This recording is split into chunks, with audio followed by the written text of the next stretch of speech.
in third grade. We're going to read Charlotte's Web today by E.B. White. Author is Stuart Little, and pictures are by Garth Williams.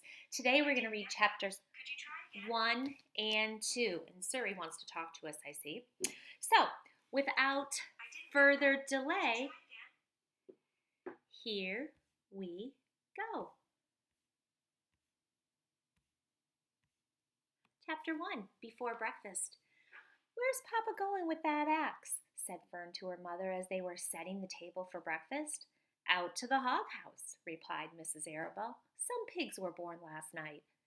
"I don't see why he needs an axe," continued Fern, who was only 8. "Well," said her mother, "one of the pigs is a runt. It's very small and weak, and it will never amount to anything. So your father has decided to do away with it." "Do away with it?" shrieked Fern. "You mean kill it? Just because it's smaller than the others?" Mrs. Arabelle put a pitcher of cream on the table. "Don't yell, Fern," she said. "Your father is right. The pig would probably die anyway." Fern pushed a chair out of the way and ran outdoors. The grass was wet and the earth smelled of springtime. Fern's sneakers were sopping by the time she caught up with her father.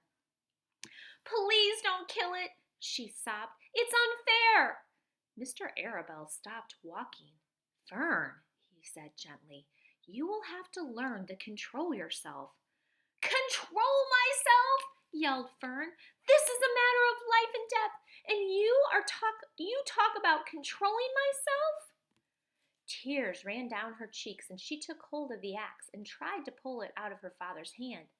"Fern," said Mr. Arabelle, "I know more about raising a litter of pigs than you do. A weakling makes trouble. Now run along." "But it's unfair," cried Fern. "The pig couldn't help being born small, could it? If I had been very small at birth, would you have killed me?" Mr. Arabelle smiled. "Certainly not," he said, looking down at his daughter with love. "But this is different. A little girl is one thing, a little runty pig is another." "I see no difference," replied Fern, still hanging on to the axe. "This is the most terrible case of injustice I ever heard of." A queer look came over John Arabelle's face. He seemed almost ready to cry himself. "All right," he said. "You go back to the house, and I will bring the runt when I come in. I'll let you start it on a bottle like a baby. Then you'll see what a trouble a pig can be." When Mr. Arabelle returned to the house half an hour later, he carried a carton under his arm. Fern was upstairs changing her sneakers. The kitchen table was set for breakfast, and the room smelled of coffee, bacon, and damp plaster, and wood smoke from the stove. "Put it on her chair," said Mrs. Arabelle. Mr. Arabelle set the carton down at Fern's place. Then he walked to the sink and washed his hands and dried them on the roller towel. Fern came slowly down the stairs. Her eyes were red from crying. As she approached her chair, the carton wobbled, and there was a scratching noise. Fern looked at her father. Then she lifted the lid of the carton. There, inside, looking up at her, was the newborn pig. It was a white one. The morning light shone through its ears, turning them pink. "He's yours," said Mr. Arabelle, "saved from an untimely death. And may the good Lord forgive me for this foolishness." Fern couldn't take her eyes off the tiny pig. "Oh," she whispered, "oh, look at him. He's absolutely perfect." She closed the carton carefully. First she kissed her father, then she kissed her mother. Then she opened the lid again, lifted the pig out, and held it against her cheek. At this very moment her brother Avery came into the room. Avery was 10. He was heavily armed, an air rifle in one hand, a wooden dagger in the other. "What's that?" he demanded. "What's Fern got?" "She's got a guest for breakfast," said Mrs. Arabelle. "Wash your hands and face, Avery." "Let's see it," said Avery, sitting his gun down. "You call that miserable thing a pig? That's a fine specimen of a pig. It's no bigger than a white rat." "Wash up and eat your breakfast, Avery," said his mother. "The school bus will be along in a half hour." "Can I have a pig too, Pop?" asked Avery. "No, I only distribute pigs to early risers," said Mr. Arabelle. Fern was up at daylight trying to rid the world of injustice. As a result, she now has a pig. A small one, to be sure, but nevertheless a pig. It just shows what can happen if a person gets out of bed promptly. Let's eat. But Fern couldn't eat until her pig had had a drink of milk. Mrs. Arabelle found a baby's nursing bottle and a rubber nipple. She poured warm milk into the bottle,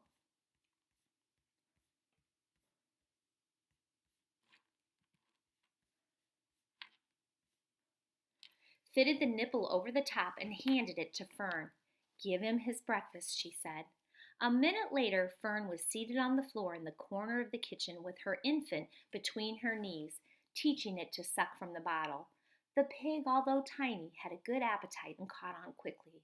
The school bus honked from the road. "Run!" commanded Mrs. Arabelle, taking the pig from Fern and slipping a donut into her hand. Avery grabbed his gun and another donut. The children ran out to the road and climbed into the bus. Fern took no notice of the others in the bus. She just sat and stared out of the window, thinking what a blissful world it was and how lucky she was to have entire charge of a pig. By the time the bus reached school, Fern had named her pet, selecting the most beautiful name she could think of. "Its name is Wilbur," she whispered to herself. She was still thinking about the pig when the teacher said, "Fern, what is the capital of Pennsylvania?" "Wilbur," replied Fern dreamily. The pupils giggled, and Fern blushed. That is the end of chapter 1. So, question, what does that word runt mean? Think about that for a minute. And another question I have is, why do you think Mr. Arabelle changed his mind about killing the pig? We'll come back to those. Chapter 2 is Wilbur. Fern loved Wilbur more than anything. She loved to stroke him, to feed him, to put him to bed. Every morning, as soon as she got up, she warmed his milk, tied his bib on, and held the bottle for him. Every afternoon, when the school bus stopped in front of her house, she jumped out and ran to the kitchen to fix another bottle for him. She fed him again at supper time and again just before going to bed. Mrs. Arabelle gave him a feeding around noontime each day when Fern was away in school. Wilbur loved his milk, and he was never happier than when Fern was warming up a bottle for him. He would stand and gaze up at her with adoring eyes. For the first few days of his life, Wilbur was allowed to live in a box near the stove in the kitchen. Then, when Mrs. Arabelle complained, he was moved to a bigger box in the woodshed. At 2 weeks of age, he was moved outdoors. It was apple blossom time, and the days were getting warmer. Mr. Arabelle fixed a small yard specially for Wilbur under an apple tree and gave him a large wooden box full of straw with a doorway cut in it so he could walk in and out as he pleased. "Won't he be cold at night?" asked Fern. "No," said her father. "You watch and see what he does." Carrying a bottle of milk, Fern sat down under the apple tree inside the yard. Wilbur ran to her and she held the bottle for him while he sucked. When he had finished the last drop, he grunted and walked sleepily into the box. Fern peered through the door. Wilbur was poking the straw with his snout. In a short time, he had dug a tunnel in the straw. He crawled into the tunnel and disappeared from sight, completely covered with straw. Fern was enchanted. It relieved her mind to know that her baby would sleep covered up and would stay warm. Every morning after breakfast, Wilbur walked to the road with Fern and waited with her till the bus came. She would wave goodbye to him, and he would stand and watch the bus until it vanished around a turn. While Fern was in school, Wilbur was shut up inside his yard. But as soon as she got home in the afternoon, she would take him out, and he would follow her around the place. If she went into the house, Wilbur went too. If she went upstairs, Wilbur would wait at the bottom step until she came down again. If she took her doll for a walk in the doll carriage, Wilbur followed along. Sometimes on these journeys, Wilbur would get tired, and Fern would pick him up and put him in the carriage alongside the doll. He liked this, and if he was very tired, he would close his eyes and go to sleep under the doll's blanket. He looked cute when his eyes were closed because his lashes were so long. The doll would close her eyes too, and Fern would wheel the carriage very slowly and smoothly so as not to wake her infants. One warm afternoon, Fern and Avery put on bathing suits and went down to the brook for a swim. Wilbur tagged along at Fern's heels. When she waded into the brook, Wilbur waded in with her. He found the water quite cold, too cold for his liking. So while the children swam and played and splashed water at each other, Wilbur amused himself in the mud along the edge of the brook, where it was warm and moist and delightfully sticky and oozy. Every day was a happy day, and every night was peaceful. Wilbur was what farmers call a spring pig, which simply means that he was born in the springtime. When he was 5 weeks old, Mr. Arable said he was now big enough to sell and would have to be sold.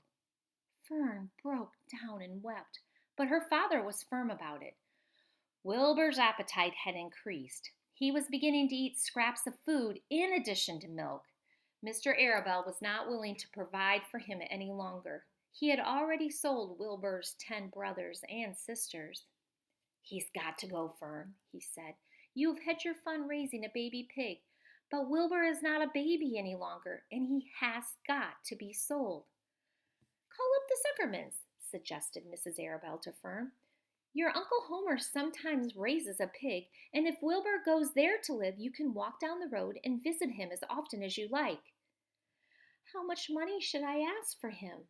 Fern wanted to know. "Well," said her father, "he's a runt. Tell your Uncle Homer you've got a pig you'll sell for $6 and see what he says."